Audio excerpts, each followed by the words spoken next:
All right.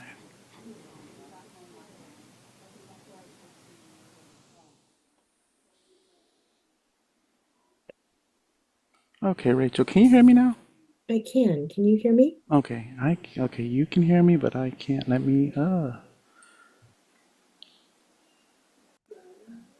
okay.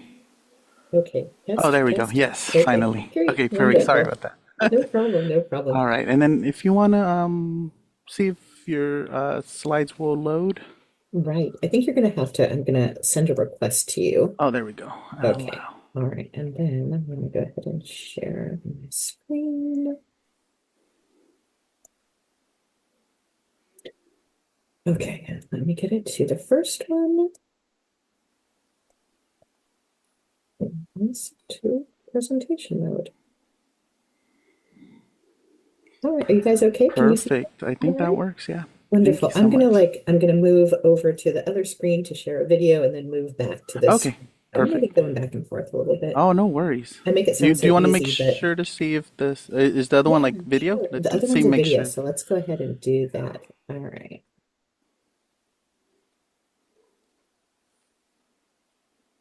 And so for this one, I'm going to share sound also and optimize for video sharing. Oh, maybe it doesn't let me do that.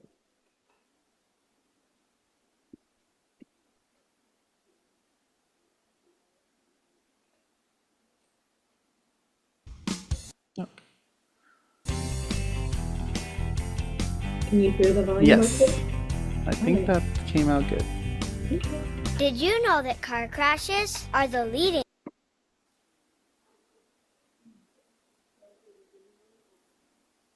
Perfect. Alrighty. So let me go. Okay. Camera might maybe no. Okay. Perfect. Okay.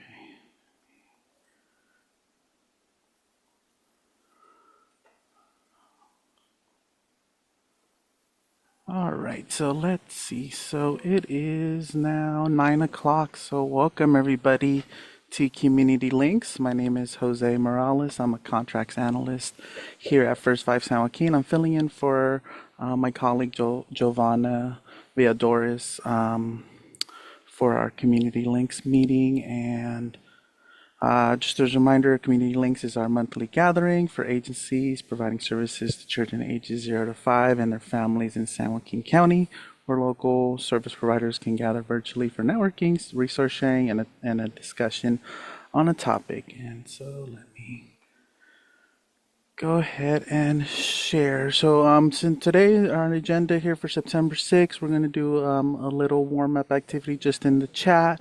And today we have our topic spotlight is National Baby Safety Month.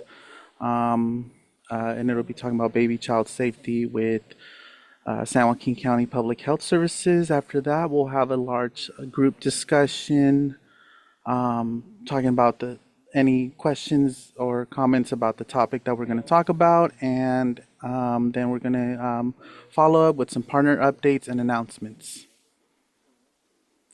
And let's see. So our warm-up activity will be here in the chat. If you can, I've seen a couple of you guys already share your name and agency, but if you guys want to put your favorite fall season experience or thing to do, feel free to put that in the chat, or if you guys want to come off mute and just quickly share.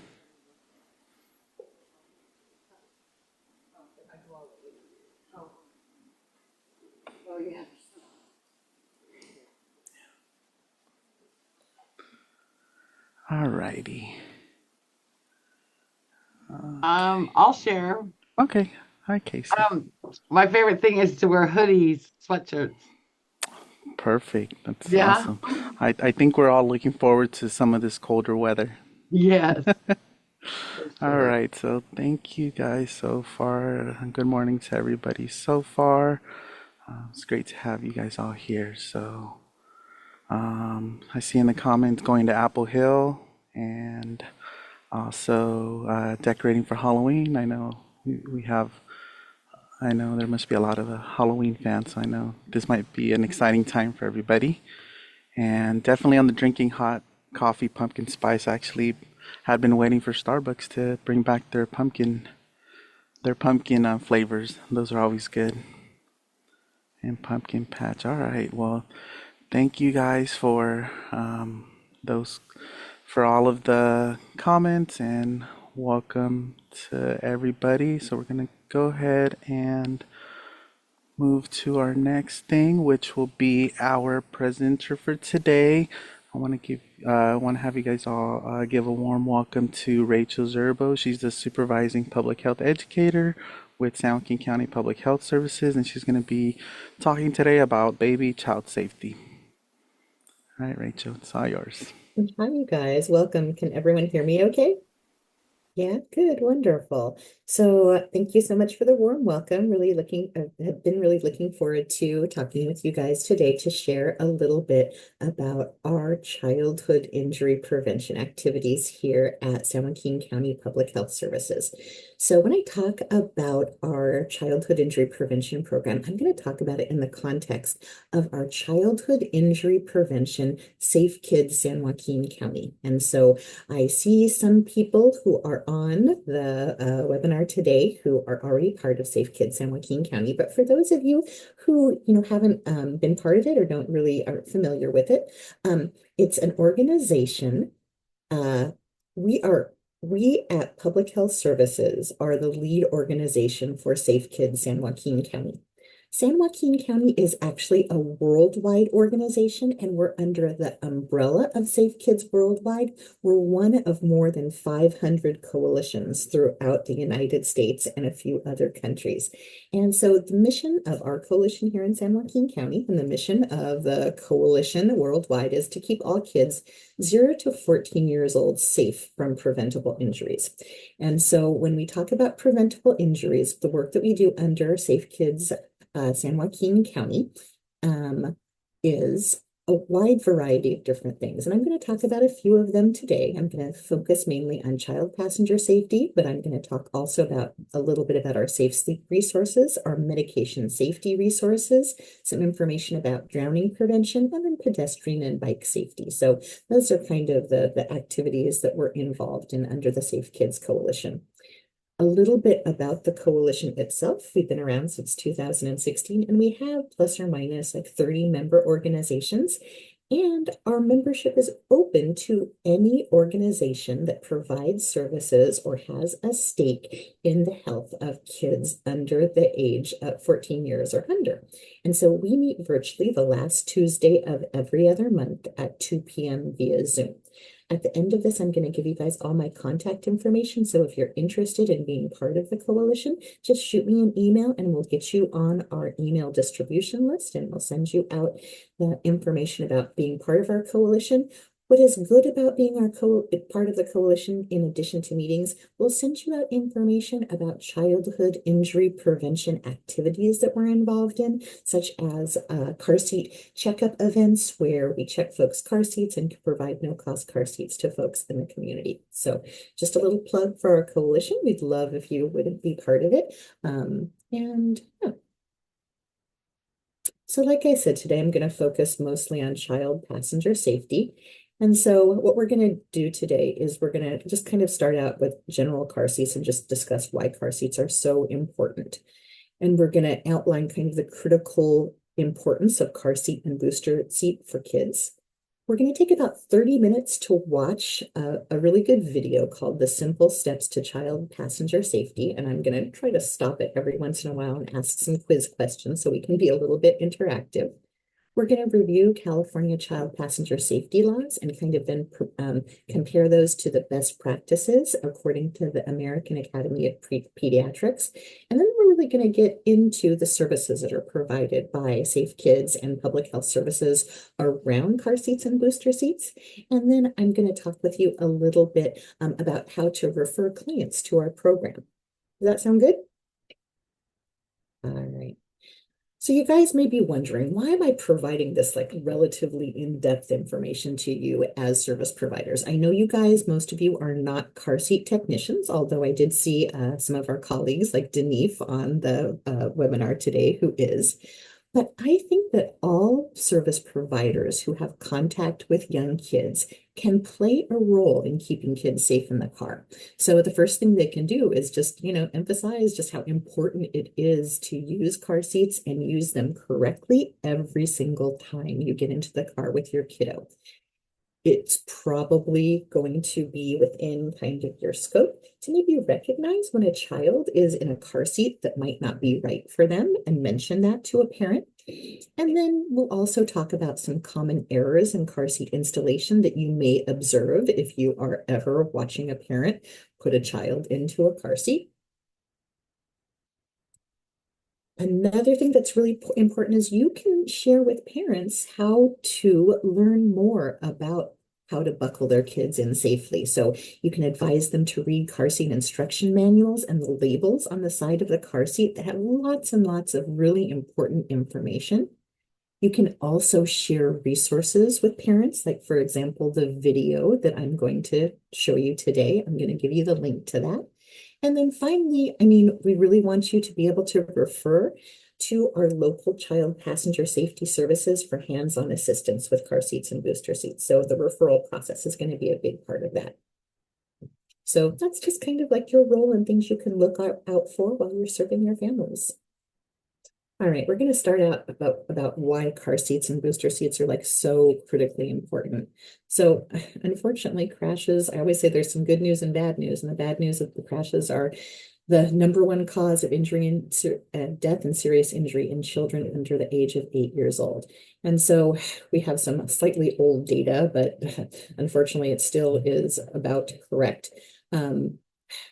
Within 2015 and 2019, 56 kids under 8 who were either not properly restrained or not in a car seat at all were injured in a car crash in San Joaquin County. So that's really a big number. And during the same period, 9 children in that same age group were killed in car crashes. And with the information that we have from our traffic data system, we know that at least 3 of them were unrestrained or improperly restrained. And so this is just a huge burden on our county in terms of life lost. And, just considering, the horror that parents go through in situations like this, we need to keep in mind that there are still many, many things we can do to prevent these terrible injuries and deaths.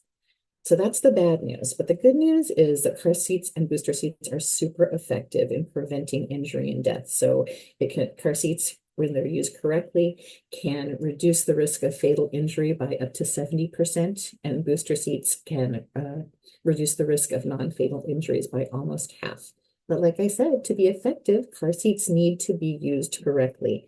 And when we take a look at national statistics, we see that more than half of all car seats that we see for people who are coming into our checkup station are not installed or used correctly. In my experience, I would say 9 out of 10 have some sort of choice or installation error. So there's still a whole lot of work to be done with parents about car seats and booster seats, and we're trying to fill that gap.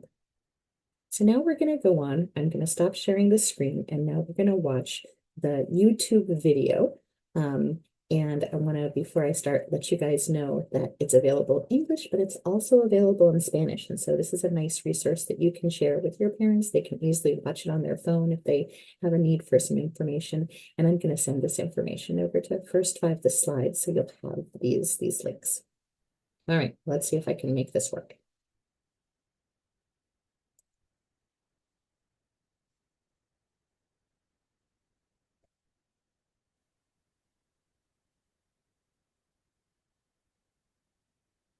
Is it working? Yes.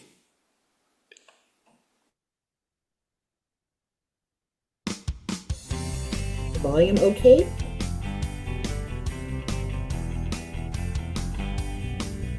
Did you know that car crashes are the leading cause of injury and death for children my age, and my age, and my age? 4 out of 5 car seats are not properly installed. Learning a few simple steps on how to correctly install my car seat could save my life. That's right. The purpose of this video is to teach parents and caregivers how to avoid some of the common mistakes that occur when installing a car seat. So, what are we waiting for? Let's get rolling on the road to safety. The first step is to select the right car seat for your child. There are three main categories of car seats: rear-facing car seats, forward-facing car seats, and booster seats. Babies and toddlers should ride in a rear-facing car seat as long as possible. The American Academy of Pediatrics advises parents to keep their toddlers rear-facing until at least the age of 2 and until they reach the maximum height or weight limit of their rear-facing car seat. This usually ranges between 35 and 45 pounds depending on the model. Preschoolers and early elementary-age children should ride in a forward-facing car seat with a harness until they reach the maximum height or weight limit of their car seat. This is usually between 40 and 90 pounds, depending on the model. Elementary school-aged kids should use a booster seat until the seatbelt fits them correctly. This is usually when the child reaches about 4 feet 9 inches in height and is between 8 and 12 years old. Oh, and of course, if they are too big for one of these, don't forget to use this. When selecting your child's car seat, take a good look at the label. It contains important information on minimum and maximum height and weight limits, so you can select a car seat that fits your child's weight and height. Also, check the expiration date. Generally, don't use a car seat if it's more than 6 years old, as safety technology constantly improves and older car seats wear out and can break in a crash. If your car seat has been in a crash, call the manufacturer to determine if the car seat is damaged or unsafe to use. Also, purchasing a used car seat is not recommended, as these seats may have missing parts or an unknown history. And don't forget to mail in your registration card or register online to be notified of any defects, recalls, or problems with your car seat. For free help installing your car seat, or to find a car seat technician in your area, go to safekids.org or nhtsa.gov.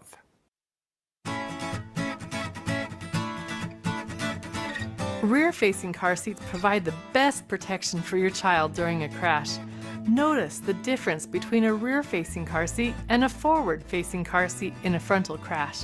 With the forward-facing seat, the crash forces are concentrated onto the child's shoulders, head, neck, and spine. If a young child is moved forward-facing too early, their body cannot handle these forces, which can result in serious injury, death, or paralysis. With the rear-facing seat, the crash forces are absorbed by the shell of the car seat instead of by the child's body. The shell also supports, cradles, and protects the child's head, neck, and spine. So keep your child rear-facing and better protected until at least the age of 2 and until they reach the maximum height or weight limit of their rear-facing car seat. There are two main types of rear-facing car seats: rear-facing only car seats, which are also called infant seats, and convertible car seats. This is a rear-facing only car seat, meaning that it is designed to always be rear-facing, never forward-facing. Rear-facing only car seats come with a detachable base and a carrying handle, which allows you to easily snap the car seat in and out of the vehicle. If the base is not accessible, some rear-facing only seats allow you to install the seat without the base. Also, read your instruction manual to find the correct traveling position for the carrying handle. Maximum weight limits usually range between 22 and 40 pounds, depending on the model. Maximum height limits generally require the top of your baby's head to be at least 1 inch from the top of the shell. This is a convertible car seat. Convertible seats convert from rear-facing to forward-facing as your child grows. Convertible seats in the rear-facing position generally have higher maximum weight and height limits than the rear-facing only seats, so that your baby can stay rear-facing and better protected for a longer period of time. Because convertible seats can either be rear-facing or forward-facing, they have two belt paths. Use the path closest to the vehicle seat back. They also have an upright position for forward-facing and a reclined position for rear-facing. Convertible car seats have tether straps for forward-facing use. Unless your manual allows for their use while rear-facing, shorten the strap or attach it to the designated location on your car seat so it won't swing up and hit your child. While rear-facing, you may notice your child's legs folding like this. This is completely normal and is not a safety risk. Also, you will see several slots on the back of your car seat. For rear-facing, use the harness slots at or below your child's shoulder level. When installing your rear-facing car seat, be sure that the back of the car seat is at a 30 to 45 degree angle. Having a correct angle is very important. If the car seat is leaning too far back during a crash, too much force will be absorbed by the child's shoulders. If the seat is leaning too far forward, the baby's head can fall forward and make it difficult for them to breathe. To obtain the correct angle, use the adjustable foot on the detachable base. If your car seat does not have an adjustable base, a tightly rolled towel or pool noodle may be placed at the vehicle seat crack if permitted by the car seat manufacturer. Check the car seat's recline indicator, which is sometimes represented by an arrow or a line, to make sure it is at the correct angle. Let's take a short quiz. Based on what you have learned, choose the picture that shows the harness in the correct slots for rear facing. And you can go ahead and put your answer in the chat.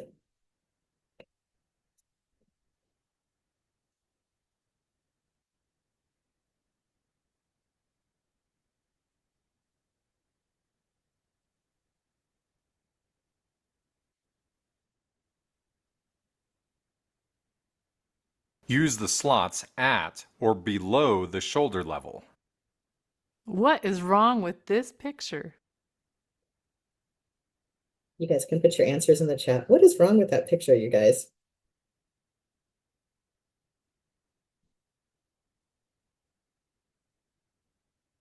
No one's putting an answer in the chat? Hold on. Take a look at that big old baby. Yeah, the head, that kid head he is too big for that car seat. Yeah, look at how much his head goes over the shell of the car seat. Perfect. The child's head is less than 1 inch from the top of the shell. If you got all of those answers right, you have been listening well and are on the road to keeping me safe. If your child is at least 2 years old and has reached the maximum height or weight limit of her rear-facing car seat, she is finally ready to be forward-facing. There are two main types of forward-facing car seats: convertible seats and combination seats. Forward-facing seats should be used until your child reaches the maximum harness weight limit, which usually ranges between 40 and 90 pounds, or until they reach the maximum height limit, which is usually when the child's shoulders reach the top harness slot, or when the top of the child's ears reach the top of the car seat. Here is a convertible seat, which can convert from rear-facing to forward-facing. After your toddler outgrows the rear-facing height or weight limit, convert the seat to the forward-facing position. Do this by adjusting the foot to the upright position and moving the harness straps to the reinforced slots at or above your child's shoulders. If the harness is not in the reinforced slots, it can break through the plastic in a crash. The very top slot is always reinforced, but sometimes the lower slots are not reinforced and are made for rear-facing use only. Also, there are two paths to put the belt through. Use the path closest to the vehicle's seat back. This is a combination seat. Combination seats are forward-facing only, never rear-facing, and can be used with the harness until your child reaches the maximum harness height or weight limit. Then, the harness can be removed and voila, it becomes a booster seat. Combination seats have a height and weight range for harness use and a different range for booster seat use. When using the harness, all slots are reinforced, so just make sure to move it to the slots at or above your child's shoulders. Quiz time! Which picture shows the foot in the correct position?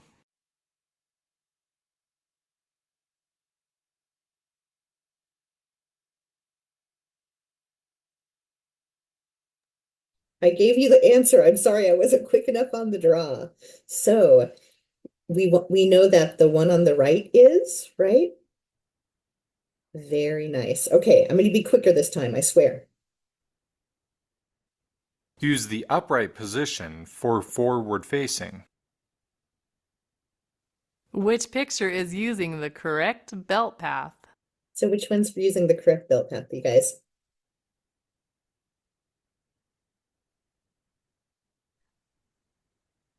The first one?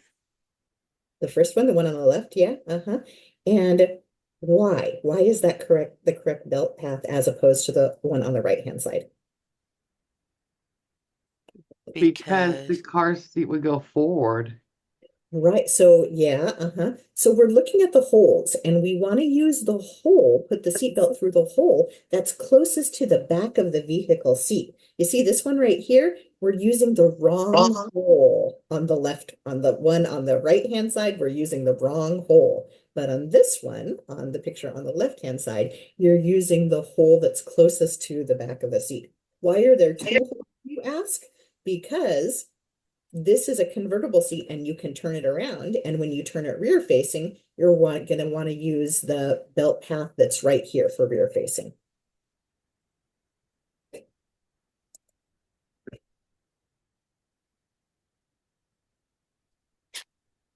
Use the path closest to the vehicle seat back. Now that you have learned about the different types of car seats, it's time to figure out how to install rear-facing and forward-facing car seats safely and tightly into your vehicle. You can either use the seat belt or you can use the lower anchors. First, let's learn about seat belts. To have a tight installation, you need to lock your seat belt so that it stays at a fixed length. Your seat belt will lock at the latch plate or at the retractor. To determine if your seatbelt locks at the latch plate, pull upwards on the lap portion of a buckled seatbelt. If the seatbelt stays at a fixed length and does not slide through the latch plate, the seatbelt locks at the latch plate.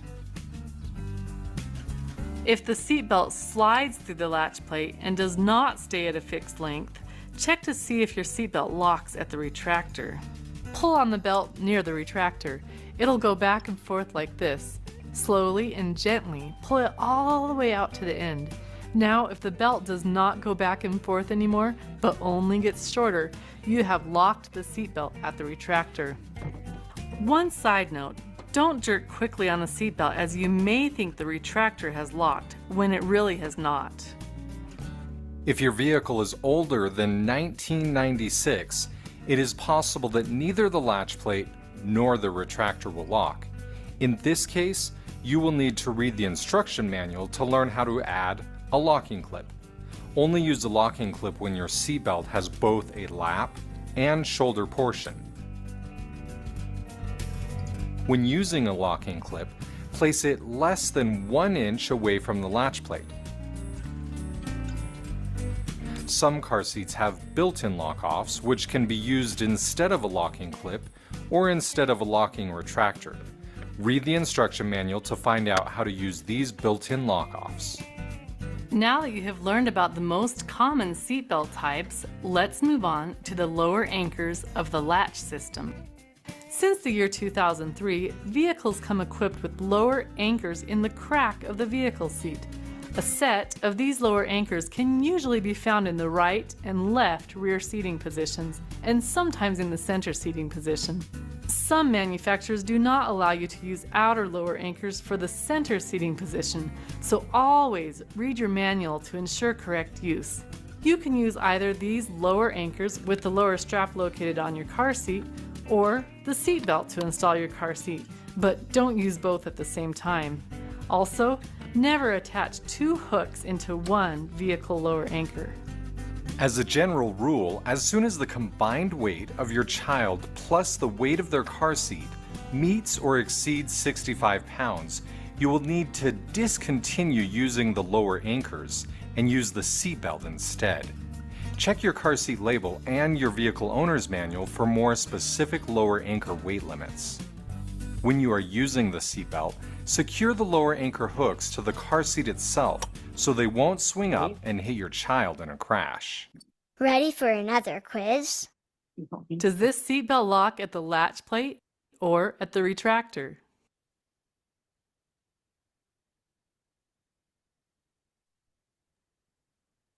Latch plate or retractor, you guys?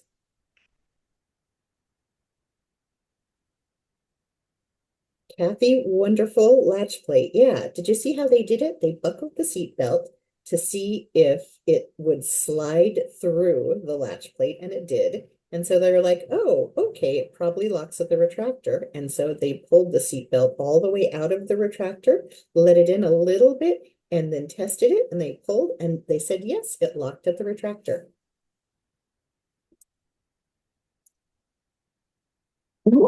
At the retractor. Now that you've learned about seat belts and lower anchors, let's put your car seat in its place. The back seat in the center position is usually the safest place to install your car seat. And never put a rear-facing car seat near a frontal airbag, as it can cause serious injury or death in a crash. Always, always check your car seat manual and vehicle owner's manual to determine which seating positions are permitted for car seat use. These manuals provide important information on airbag locations, side airbags, inflatable seatbelts, lower anchor and tether locations, seatbelt types, and so forth. To install your car seat, follow these steps. First, consider whether your car seat will be rear-facing or forward-facing. Adjust the foot of the car seat to the correct position or angle. Move the harness into the correct harness slots, at or below your child's shoulders for rear-facing, or at or above your child's shoulders for forward-facing. It may be helpful to change one harness strap at a time so you can easily and correctly repeat the process on the other strap. If your car seat has an adjustable crotch strap, move the strap to the slot closest to your child. Place the car seat in the correct direction into the vehicle, rear-facing or forward-facing, and route the seat belt or the lower anchor strap through the correct belt path. If using the seat belt, buckle and lock the seat belt either at the latch plate or at the retractor. If the seat belt locks at the latch plate, pull on the excess webbing until it is snug. If the seat belt locks at the retractor, lock it by pulling the seat belt all the way out to the end. Then feed the belt back into the retractor until it is tight. If using the lower anchors, face the hooks downward and attach the lower anchor strap located on the car seat to the lower anchor bars located in the vehicle. Now, using your body weight and a straight arm, push inward and downward while tightening either the seat belt or the lower anchor strap. Continue to tighten until the car seat doesn't move more than 1 inch side to side or front to back. If the vehicle head support interferes with a tight installation, it may be helpful to remove it. Also, when using a rear-facing car seat, the top may move slightly, but it should be snug at the belt path. For all forward-facing car seats, find the correct vehicle tether anchor by looking for this symbol or by checking your vehicle owner's manual and attach and tighten the tether strap. If your vehicle is older than 2001, it may not have these tether anchors. Call your vehicle manufacturer for instructions on how to add them. Most importantly, since there are many types of car seats and vehicles, always read your car seat instruction manual and your vehicle owner's manual to learn how to correctly and safely install your car seat into your vehicle. Congratulations! Your car seat is now safely installed into your vehicle. But now, the next obstacle is getting your child into the car seat. Buckle the harness, making sure the straps lie flat and snug. If the harness is loose, tighten it until you can't pinch any slack. Then move the chest clip to the armpit level. Be sure to remove any blankets or thick coats and place them outside of the harness, not underneath, as they could compress, causing the harness to become loose in a crash. Do not attach any items to the harness that did not come with the car seat or that were not made by your car seat manufacturer. These items may not be tested and can interfere with proper harness use. Well, it's time for another quiz. Which of these chest clips is correct? Which one is correct? Put it into the chat. Right. Everyone's got it correct. The chest clip should be placed at the armpit level. Do you notice anything wrong with this harness? What's wrong? Yep, twisted. It's loose. It's loose, yep, It's loose and it's twisted. Yeah. And those are some of the most fun car seat problems to untangle. Sometimes you have to do a lot of work in terms of unhooking the harness and then turning it so that it lays flat on the child's body, but it is always possible. It's loose and it's twisted. Did you answer correctly? Way to go. Thanks for keeping us safe and sound and properly bundled up in our car seat every time we take a ride. Think your child is ready for an adult seatbelt once they outgrow their forward-facing car seat? Think again. Seatbelts are made for adults and don't fit children correctly. They need a booster seat. Without a booster seat, the seatbelt fits across the child's soft stomach instead of their strong hips. This means that during a crash, the belt can cut into the child's stomach, causing internal and spinal injuries. Also, since the child's knees can't bend over the edge of the seat, they may try to scoot forward to be more comfortable, moving the seatbelt even higher up onto their stomach. In addition, the shoulder belt is too high on their neck, tempting the child to put it behind their back, making them lose all of their upper body protection. With a booster seat, the seatbelt fits them just right, across the middle of their collarbone and across their strong lower hips. In a crash, those strong hip bones will help prevent the seatbelt from damaging their internal organs. Children should ride in a booster seat until they reach about 4 feet 9 inches in height and are between 8 and 12 years of age. There are two main types of booster seats: high-back booster seats and backless booster seats. Here is a high-back booster seat. High-back booster seats come without a harness or with a harness as a combination seat. After your child reaches the maximum height or weight limit of their combination seat, remove the harness and it becomes a booster seat. A high-back booster seat is required when your vehicle does not have a built-in head support, such as a bench seat, which is flat across the top. Here is a backless booster. Since it has no head support, it can only be used in vehicles that do have head support. Using a booster seat is very easy. Just set the booster into your vehicle, set your child into the booster, and buckle him in with the vehicle seatbelt. You must use a seatbelt that has both a lap and shoulder belt. Pay attention that the lap belt goes snugly across the child's lower hips. Many booster seats have adjustable heights or come with a shoulder belt positioner, which you can use to help adjust the shoulder belt to the center of your child's collarbone. And, as always, Be sure to read your vehicle and car seat instruction manuals for specific installation guidelines. By the way, always buckle the booster seat in, even if your child is not seated in it, so that it won't become a projectile in a crash.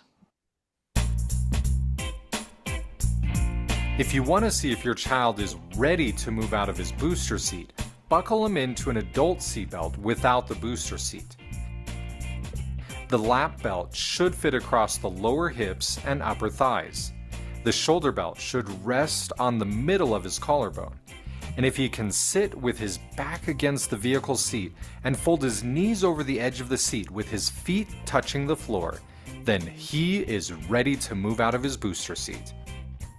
Never allow your child to put the shoulder belt behind their back.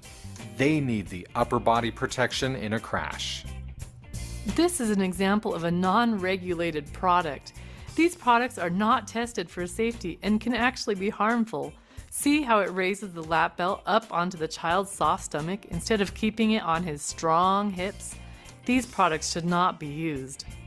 Children also need to stay in the back seat until they are 13 years old. If they move to the front seat earlier than age 13, the airbag can injure their body. And adults, don't you forget to be a good example by buckling up too. Always secure the lap belt low and snug on your hips, and place the shoulder belt across the center of your collarbone. If you are pregnant, take special care to adjust the lap belt as low as possible, below your belly. Time for your last quiz. Is this child ready to move out of her booster seat? Is the child ready to move out of the booster seat? Why or why not?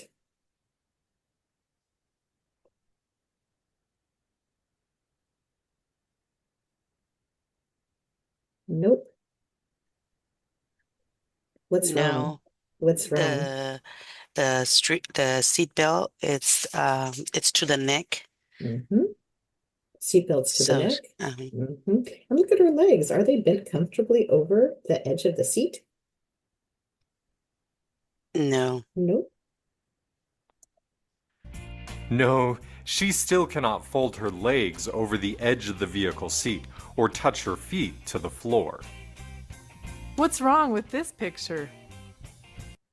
Okay, you guys, what's wrong with this picture? So much, but it's a tough one.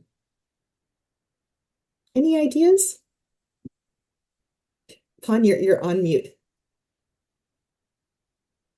Oh, I was saying he's grown. He's too big for that booster seat. Well, not exactly. Not exactly. He might look a And no little bit seat too belt. big.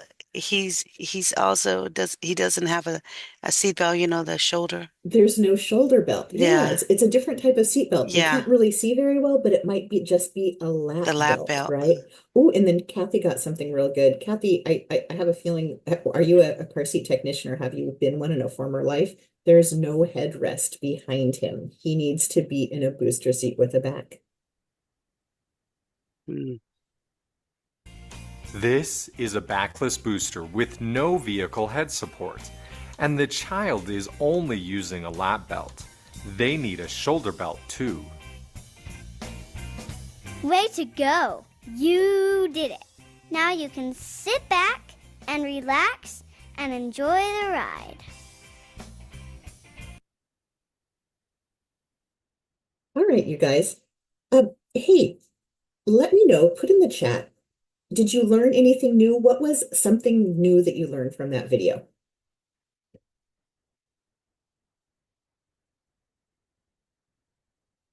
Or you can take yourself off mute. That's okay too.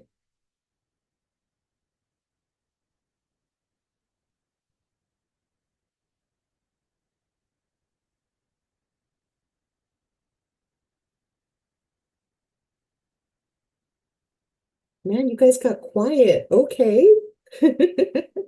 What I learned that's new is how you put the seat belt on the bottom.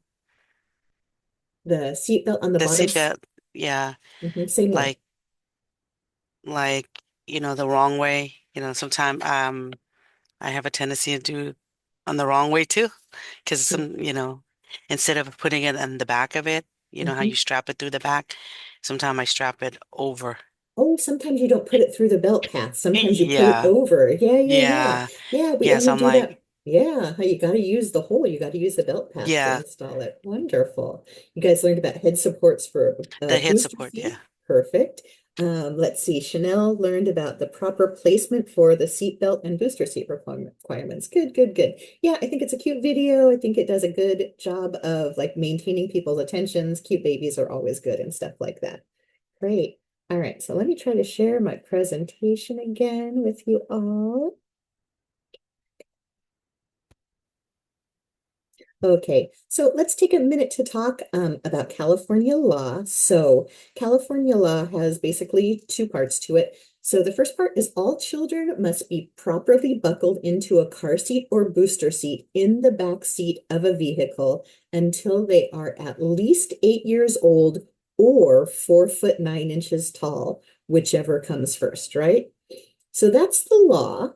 And the other part of the law is that now all children under the age of 2 must ride in a rear-facing seat. So this is California law, right? And so this is really kind of the minimum standard that you want to meet with your kids. This is what you have to do so you don't get a ticket for a child passenger safety violation. But we as technicians and we who work in injury prevention really like to encourage people to follow best practice. And so best practice comes from the American Academy of Pediatrics. And the idea behind the best practice is don't be in a hurry to move your child into the next seat, right? Don't be in a hurry to graduate them up to the next seat. So we want to keep children rear facing as long as possible up to the maximum height and weight limit on their rear facing seat, right? So just because they turn 2 years old doesn't mean that you have to turn them forward facing right away. Wait until they reach the maximum weight for their rear facing car seat, which is usually about 40 pounds for a convertible car seat. There are also some other car seats that are extended rear facing where you can keep your kiddo rear facing until 50 pounds. Then, once it's time to turn them around forward facing, you want them to ride in a 5-point harness car seat up to the maximum weight limit of that car seat. Usually it's about 65 pounds. Then, when they outgrow the 5-point harness, you want to make sure that they're in a booster seat until they are 4 foot 9 inches tall. And this is a big surprise for lots of people. I see people who are moving their kiddos into an adult seat belt when they're like 6 years old or 7 years old. Typically, they're not 4 foot 9 inches tall until they're about 10 or 11 years old. My daughter, who was a petite little thing, stayed in her booster until she was in 5th grade, I believe. And then children under 13 should ride in the back seat of the vehicle. And that's because if they're riding in the front seat of a vehicle, they might be injured by the airbag when it deploys in a crash. It just deploys with such force. Okay, I want to stop now with my presentation for a second. Let's see if I can do that. And I want to ask you guys if you have any questions about anything you've seen in the video or we talked about. Let's see. Okay, so Karina, I've got a question from you. My daughter is 5 foot, but age 8. Should she be able to not use the booster anymore? The answer is probably. What you'll need to do is you'll need to check in both of your vehicles the fit of the seat belt for her. So what you'll do is you'll have her sit in the seat and then you'll buckle the regular seat belt across her and you'll look for fit. The things you want to check is make sure that her legs are bent comfortably over the side of the seat and her feet are flat on the floor. You want to make sure that the lap portion of the seat belt doesn't go across her tummy, that it goes across her strong hips. You want to also check to make sure that the shoulder belt goes across her strong shoulder and that it doesn't touch her neck here. And then the final thing is kind of maturity level. The maturity level is you want to check to make sure that she's mature enough to sit up straight and sit up tall and not scooch down in the seat so that the seat belt moves up to her tummy. So those are kind of the things that you're going to check to see if she's ready to get out of the booster seat. Do you guys have questions about that? Does that answer your question, Karina? Yes, Rachel, thank you so much. Great, wonderful. Other questions about best practice, about California law, anything like that for right now? Okay, great.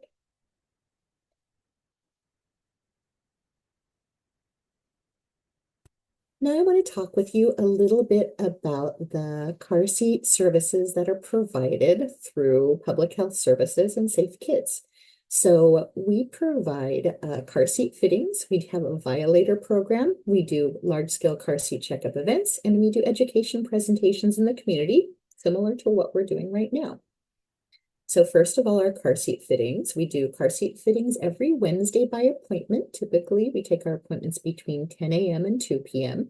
And we do them at our parking lot at our 420 South Wilson Way building. This is when families can bring their car, bring their child, and bring their car seat, and we will check to make sure that it is being used correctly and installed correctly. But more importantly, we're trying to empower parents to feel comfortable installing their own car seat. So when they come, we're not really sitting there installing the car seat for them. We're talking them through and having them install their own car seats, because we want to make sure that once they leave our checkup, that they're able to take out their car seat, maybe install it in a different car. We just really want to educate and empower them. A lot of people ask if we provide no-cost car seats to clients, and the answer is yes. We have a limited amount of no-cost car seats that we get donated to us by various sources. We have grants through AAA, the California Department of Public Health, and the California Office of Traffic Safety.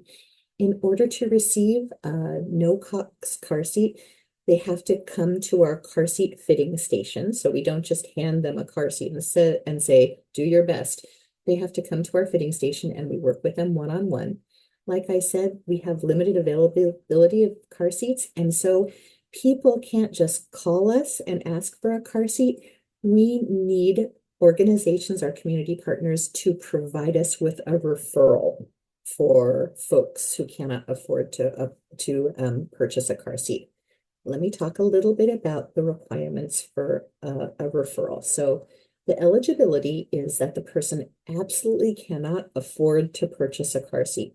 So a lot of people think that car seats are incredibly expensive, but in fact, you can get a car seat that works perfectly well. They're all crash tested to the same standard for between $50 to $75 at a big box store.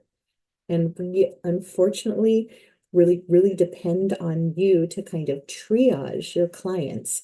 And if you have a client who absolutely cannot afford to purchase a car seat, you can go ahead and send us a referral. And I'll talk about how to do that in just a second. The reason for this is if we had, eligibility, like all WIC participants would be eligible for a no-cost car seat, it would be impossible for us to fulfill that demand. Typically, we get about, I would say, 300 no-cost car seats from our donors per year, and that would not even begin to scratch the surface of all the WIC clients. And so we really depend on you guys to let us know which clients actually absolutely cannot afford to purchase a car seat. So you can make referrals either by email or phone. You're going to make the referral to our car seat program coordinator. Her name is Jamie Yan. This is her contact information. We'd like you to provide the client's name, phone number, and the child or children's ages to us in either the email or the phone call. We're working right now. We're pretty excited. We're going to have a new referral form that we're going to send out to all our community partners so that you'll be able to use that referral form to make the referrals in the future. We're counting on releasing that new referral form within the next month or so. All right, you guys, I'm going to take these slides down and ask, do you have any questions on referrals?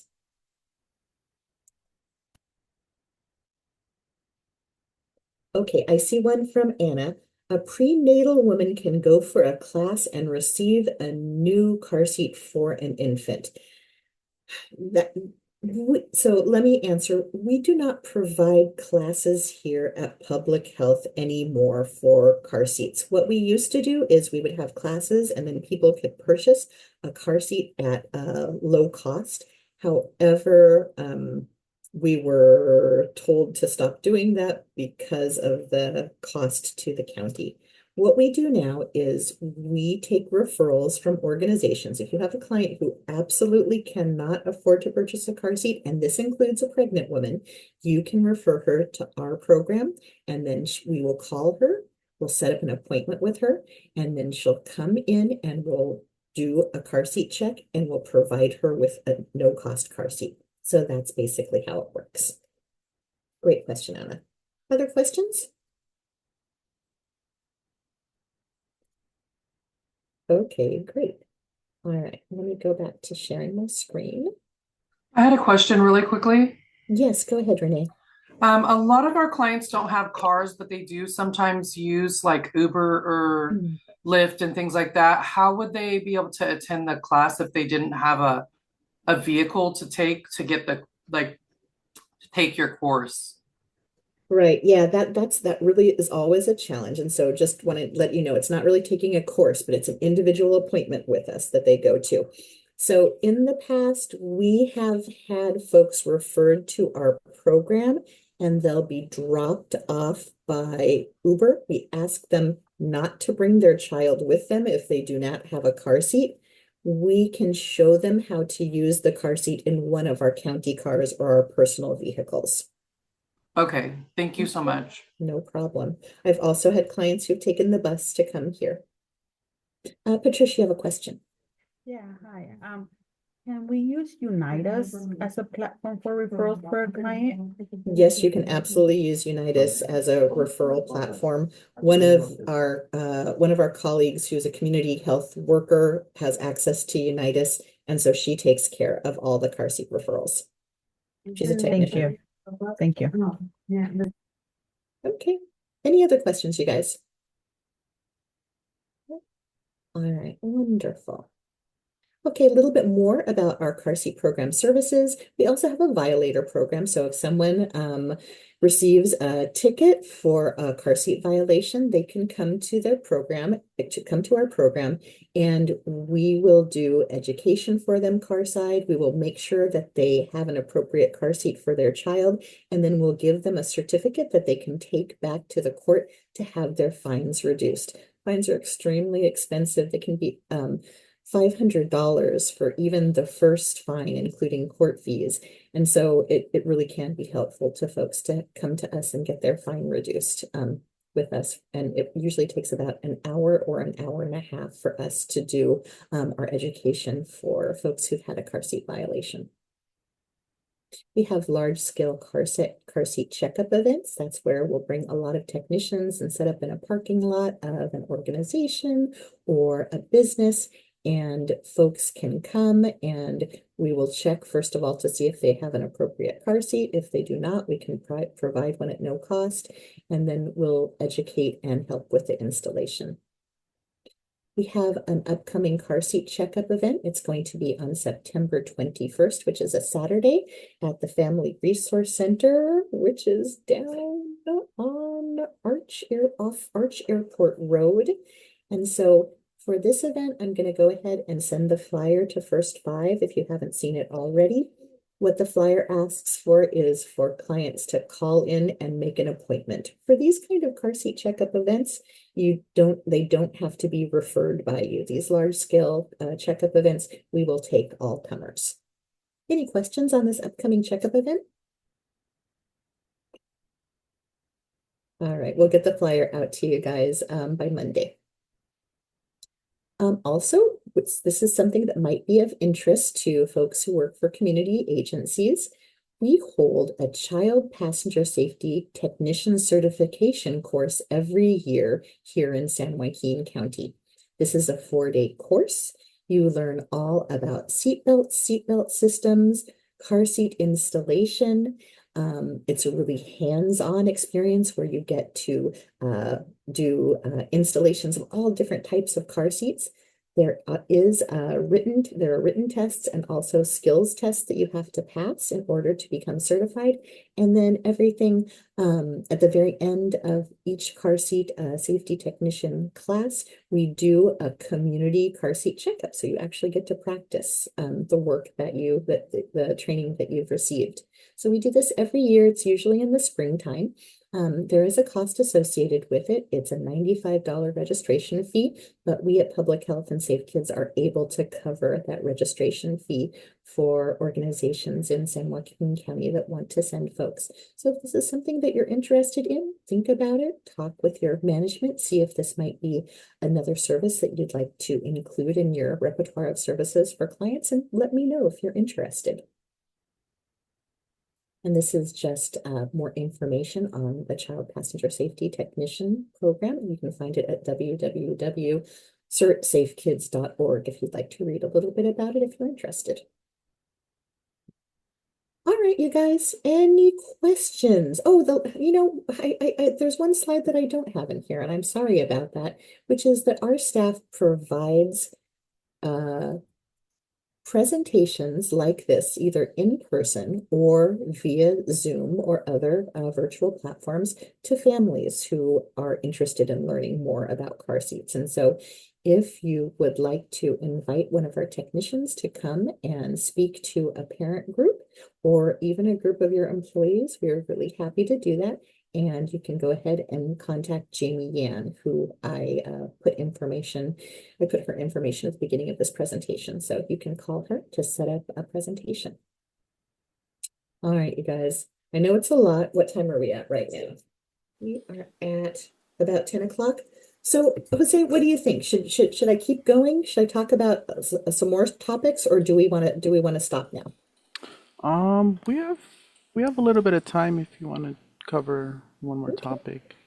What I think I'll do is I'll talk generally about the topic and the services that Safe Kids provides, and I'm not going to go really in depth into the topics. If people are interested in learning more about, we're going to talk a little bit about medication safety, we're going to talk a little bit about safe sleep, and then we're going to talk a little bit about drowning prevention. If people are interested in more in-depth information on these topics, we can go ahead and provide another presentation specifically on those topics. Or you can invite us to your organization to do presentations on those specific topics, okay? Good. So I want to talk a little bit about medication safety. Here, our medication safety program focuses on making sure that kids are safe around medication. And so we do a presentation that takes about 30 minutes, and it talks about how to store medication safely, how to give medication safely, get rid of expired or unused medicines, and then really importantly, to talk to family and friends about medication safety. Can't tell you how many times I've talked to parents who have told me that while they keep their medication up and out of reach of children, that their kids have gotten into their grandparents' medication. This is a serious problem. Sometimes, many older adults are on a number of different medications, and they may not be as careful as we with young children in our home are about medications. And so there have been cases where, a family member has had a pill in their pocket and it dropped out of the pocket, and their child had, just unwittingly, very small children like to put everything in their mouth, and they've taken their grandparents' medication with pretty serious consequences. And so this presentation really focuses on how to talk to your family and friends about how to keep their medication safe around your own kids. We also talk about National Prescription Drug Take Back Day. This is a way that folks can get rid of their unused or expired medications. I know that, many of us after an illness or after the death of a loved one after a long illness has a whole bunch of unused medications. And this is an opportunity for folks to bring their medications back. No questions asked. They just drop it off at one of our locations, and then it gets disposed of in an environmentally safe manner by the Drug Enforcement Agency. And so this year we actually have two take back days every year. The next one is going to be on Saturday, October 26th from 10 a.m. to 2 p.m. We don't have our locations finalized quite yet, but as soon as we do, we'll send out the drug take back day information. So that's medication safety for you guys. I want to talk a little bit about our Safe Sleep San Joaquin program. So our public health services program offers safe sleep education and can provide a portable crib, so basically a pack and play, to families who meet one of the requirements in either our nurse home visitation program or our Black infant health program. We can do home visitation programs where we provide in-home information on safe sleep for infants, and also if parents do not have a safe sleeping area for their child, we do have a number of limited number of pack and plays that we can provide to families. In order to do this, and we have also our brochure here, I will send you guys a copy of this presentation and the brochure. And so how you can refer families for the safe sleep education is through either of these phone numbers, which hooks you up with our maternal, child, and adolescent health program.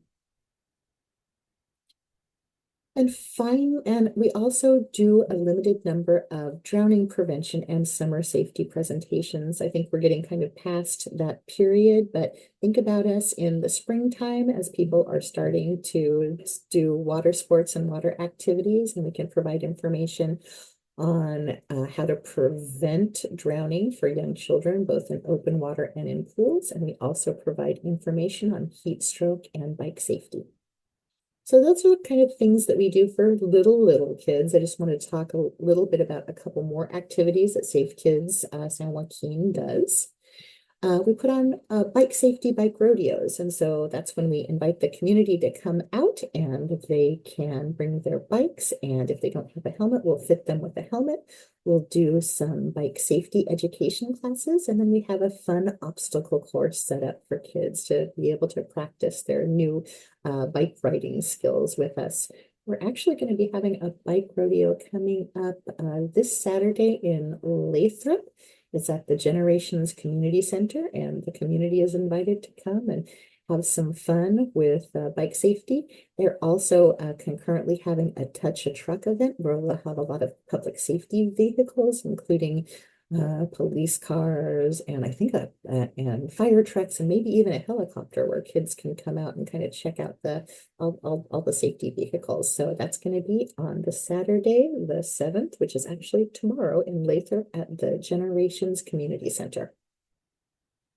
Just some other things we do some, if you have health fairs, we come out and provide information to folks about our program, specifically child passenger safety, medication safety, and so they can learn a little bit more about our services. This is us doing a walk to school day event. I think this was over here I'm trying to recognize the school name. It's escaping me right now. But we have conducted walking school buses where we will organize to meet kids at an area at a central meeting point, and then everyone walks to school together and we talk about pedestrian safety. All right, you guys, that's about all I have for a formal presentation today. Here's our contact information. This is Jamie Yan for our car seat program, and this is my information for General Safe Kids. But I want to go ahead right now and open it up for any questions or discussion. All right, I have from Mercedes, I joined a few minutes late and missed the contact info to request a presentation for our families. Yes, you can call Jamie Yan, and I will go ahead and drop that into the chat right here, okay?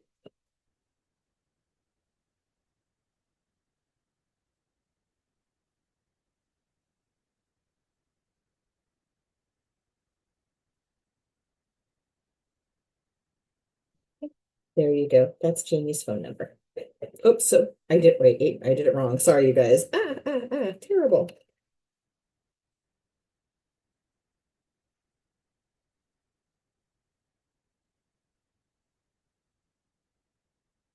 Okay, there it is. It's correct. there. Oh, I'm just sending it to Leanne. I feel better. Okay, all right. Let me put it in the chat correctly. Leave it to me at the very end to mess up the technical part of this.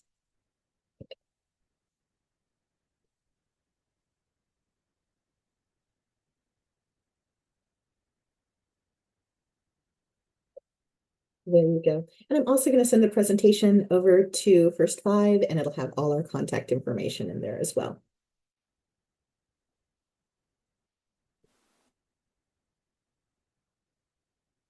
All right, Jose, I'm going to pass it back over to you. Alrighty. Well, thank you, Rachel, for that great presentation and all the different resources that are available, and for that engaging presentation. And we'll be sure to send out the presentation to us along with the various brochures that Rachel talked about in the presentation. We'll be sending it out with our follow-up to this Community Links meeting. But just wanted to, once again, Rachel, thank you for taking some time out of your day to come speak to our group, and we appreciate learning more about the different services that are available. You're very welcome. Thank you. And now, at this time, we're gonna open it up if anybody has any for updates and announcements. If anybody wants to share any of their upcoming events, any resources they want to spotlight, or if any agencies have recently launched or expanded any programs or services. So yes, if anybody has anything to share, feel free to get off mute or raise your hand. Hi, this is Annette, and I just have one more. Thank you for the presentation. That was really great. If there's any flyers that we might be able to download so that we can post, can those also come with the presentation? That way we can have that information to share, and that would be helpful. Thank you. Yeah, absolutely, absolutely. I'm going to send you the car seat checkup flyer, and I'm going to send you our program brochures as well.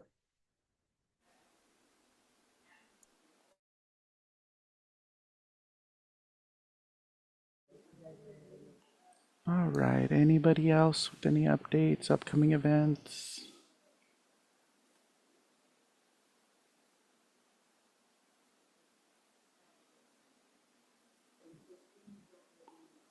Okay, I'm not seeing anybody else. So just wanted to highlight an upcoming I'm sorry.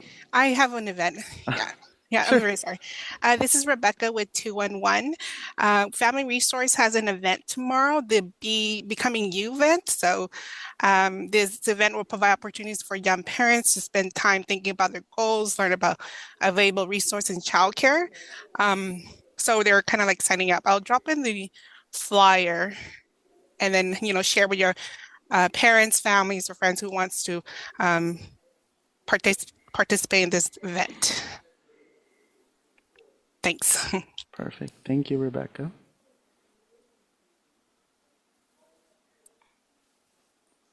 All right, and yes, so we just wanted to highlight our an upcoming event, and that's Family Day at the Park. It's held every year. This year, it'll be held September 21st, 2024, here at Weber Point from 10 a.m. to 3 p.m. We are sponsoring Alphabet Alley, and so we'll have First Five along with a bunch of our community partners there, sharing activities and more information about the programs that we serve. So we invite you guys to share this to all the families that you guys all work with, and we'll see you guys all there.